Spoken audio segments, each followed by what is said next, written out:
Hello, fellow peers and participants of the Data Science Institute's inaugural Best Student Data Science Projects. My name is Nikita Desir.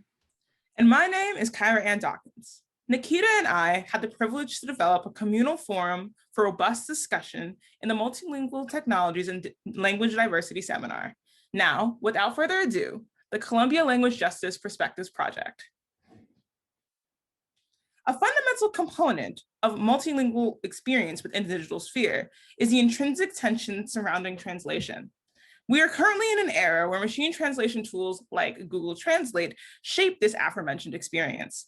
Many low resource languages are either inadequately supported by machine translation or not supported at all.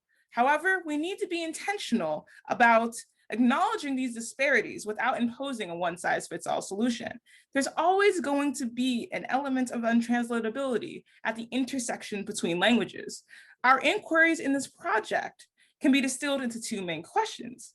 How much of this untranslatability can be mitigated to streamline effective idea exchange and representation? And how much of that untranslatability should be upheld for the sake of a language's sovereignty? Thus, this project emphasizes the significance of multilingual diversity across three key tiers of pertinent network actors: those who contributed via their individual language justice reflections, the broader Columbia community in engaging with the map subject matter, and machine translation technologies to indicate current systemic disparities, specifically Google Translate. Ultimately, this project serves as a nuanced call to action in the mission to promote language justice. To achieve these ends, we implemented the same metric that Google Translate uses to evaluate their performance, the BLUE score. The scale ranges from 0 to 1, and Google Translate deems for their purposes that a BLUE score greater than or equal to 0.15 or 15% is acceptable. We found that 42% of the languages that we tested scored lower than Google's threshold score of acceptability, thus demonstrating the discrepancies in the functionality of their machine translation algorithm. We found that the language with the highest BLUE score was German, and the language with the lowest BLUE score was Tagalog. At the beginning of the Columbia Language Justice Perspectives Project, we had to make a few key decisions prior to collecting submissions. First, we had to determine whether or not we would include languages that weren't currently supported by Google Translate. For the sake of consistency in data analysis, we chose to focus on Google Translate supported languages to hone in on the gaps within the technology. We also had to try to gather as many multilingual reflection submissions as possible within a relatively short period of time. This required very intentional outreach on our part, and we're extremely grateful for our contributors.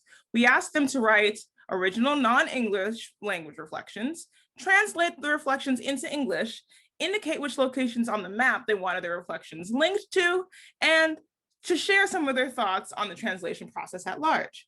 Fortunately, we were able to gather all of these submissions in a streamlined format. Thank goodness for Google Forms. Other challenges that we faced concern the technical design of our interactive map, as well as deciding which BLUE calculator would be best to implement for the purposes of this project. Originally, we intended to code our interactive map, but at the time we only had coding skills limited to the Python programming language, and were not aware of many tools to create interactive maps in Python. Given these issues and the time constraint, we decided to use maphub.net instead because it allowed us to showcase our findings in the way we intended to and was user-friendly. Another challenge we faced was finding a BLUE calculation method that was specific to our needs. As mentioned previously, we had a limited number of human reference translations. This influenced the BLUE scores by making them lower than expected. If we had more references in the data pool, the BLUE scores would on average be higher and potentially closer to Google's 0.15 threshold. We believe that the Columbia Language Justice Perspective Project is an exemplary implementation of data for good.